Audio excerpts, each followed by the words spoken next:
yesterday, or in the last 36 hours or so, an 83-year-old man's pushed onto the subway tracks and run over by a dangerous criminal illegal alien. This has to stop. The Republicans are not going to be a party to this. They have taken hostage the funding processes of government so that they can impose their radical agenda on the American people, and we can't have any part of it. This may just be completely unequivocal and put this out here in the open and in the beginning here to make clear the Republicans are not going to be any part of any effort to reopen our borders or to stop immigration enforcement. We are going to deport dangerous criminal illegal aliens because it is a basic function of the government. The Democrats fundamentally disagree. The Senate Democrats have hoisted upon this appropriations process their radical, crazy agenda. We call it crazy because that's what it is. They want to reopen the borders, and they want to stop the deportation of dangerous criminal illegal aliens. We have to do these basic functions of government. We have to fund them in order to do them. In the last several days, we have recent examples of dangerous criminals in this country killing innocent Americans. We had an 18-year-old college student in Chicago, a young lady who was shot in the back by a dangerous criminal who had been released in that sanctuary city and first released at the border under Joe Biden. They opened the border wide for 4 years. Just yesterday, or in the last 36 hours or so, an 83-year-old man's pushed onto the subway tracks and run over by a dangerous criminal illegal alien. This has to stop. The Republicans are not going to be a party to this. They have taken hostage the funding processes of government so that they can impose their radical agenda on the American people, and we can't have any part of it. This gambit that was done last night is a joke. I'm quite convinced that it can't be that every Senate Republican read the language of this bill, and I'm going to just read you one excerpt of it because it's pretty alarming, and it says everything that you need to know in Section 4. This is on page 2 of the bill. This is an actual copy of the bill. That excerpt.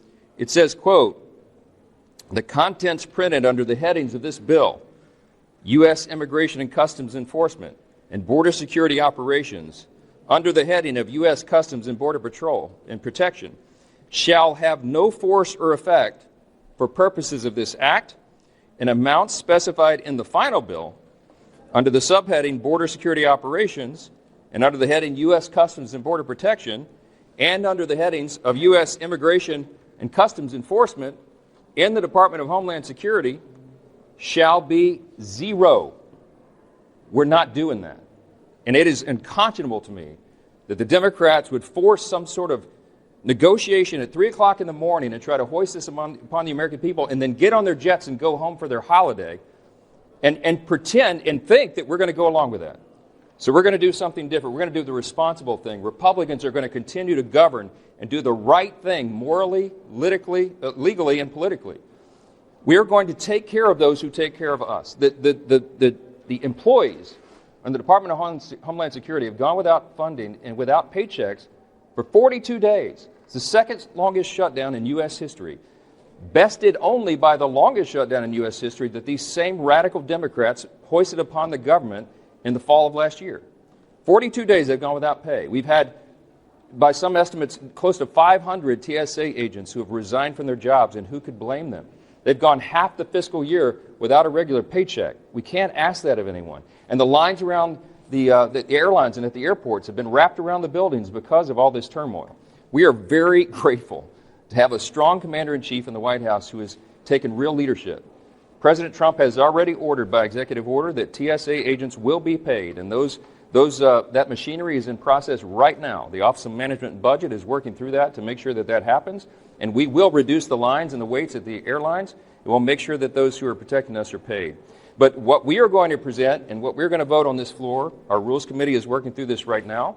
We're going to put a clean, simple, continuing resolution that will go until May 22nd. It's just a number of weeks to allow for all those who sacrificially serve the country and protect other Americans. All these agencies, 10 agencies under the Department of Homeland Security, will continue at their current funding levels to make sure that they are protected.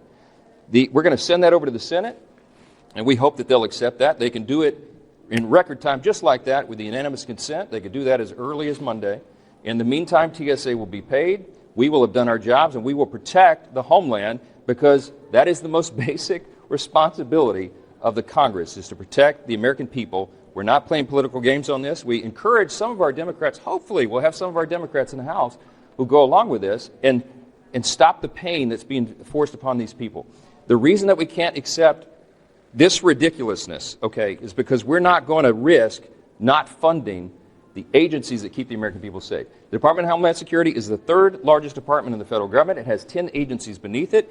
It's not just TSA, it's also FEMA, the Coast Guard, all these agencies that keep us safe. We must fund them. This is not a game. Republicans will do the responsible and honorable thing, and Democrats will continue to play politics. Mr. Speaker, Thank you, Mr. Speaker. You and John Thune are not on the same page. You came out and criticized Democrats. He was the engineer behind this. Why are you guys not on the same page? And are you not extending the shutdown? If you were to accept what the Senate had passed, this could end tonight and the TSA lines would shrink. I wouldn't call John Thune the engineer of this. Chuck Schumer and the Democrats in the Senate. Chuck Schumer and the Democrats in the Senate have forced this upon the Senate. I have to protect the House. Let me answer the question, Chad. I have to protect the House, and I have to protect the American people. That's our responsibility. Our colleagues on this side understand this is not a game. We are not playing their games.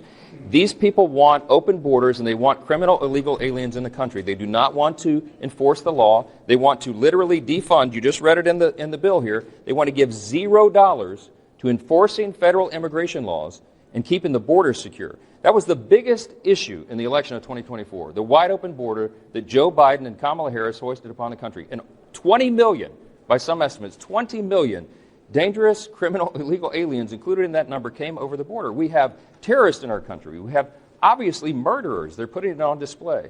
And then these big blue cities that have sanctuary city policies, they're releasing these people onto the streets. They released them over the border when they came over under the Biden years.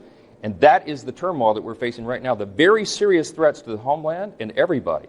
It's not just long lines at the airport. It is the danger and safety of everyone. We'll talk more after this is passed. We'll get it done. Has the president endorsed this plan? Has the president endorsed this plan, Mr. Speaker? Has the president? I spoke to the president a few moments ago. He understands exactly what we're doing and why, and he supports it. Yes. Mr. Speaker. Thank you. The American people are just sick and tired of every one of you, both Republicans and Democrats, come to this podium and blame the other side. People have been standing in lines 3, 4, 5 hours at a time. There's TSA workers that are selling their plasma. At what point is a leader on either side going to stand up and say, we have a path forward that everyone will agree to? This vote today will extend the shutdown under any circumstance. No, it won't. No, it won't. Thank you. Let me answer the question. I'm glad you brought it up. The House Republicans have now voted that today will be the 4th time to fund the Homeland Security. This is not party blame game. This is a record. You can hold up the record. Look at the Democrats. They're voting over and over. Yesterday afternoon, we gave them a chance to fund Homeland Security. You know how many House Democrats voted yes? 4 of them. They want to use people as pawns. People are not pawns. These are workers who are sacrificially serving the country, many of them without pay, to make sure that you and your families are safe. And we're done with it. This is not a political blame game. This is one party doing the job and getting the government funded, and another that's using people as pawns. We're not going to do that. Listen, we're going to send it over there, and you can see what they do. If this is not USEED and they don't do it, the president has shown leadership. He's going to fund TSA agents. We'll get that covered. But we have the rest of the country to take care of. We're not asking them to do anything heroic. These aren't partisan games. We're not adding bells and whistles to this. It is a clean continuation of funding to make sure that the most basic responsibility of government is fulfilled. And we'll see how that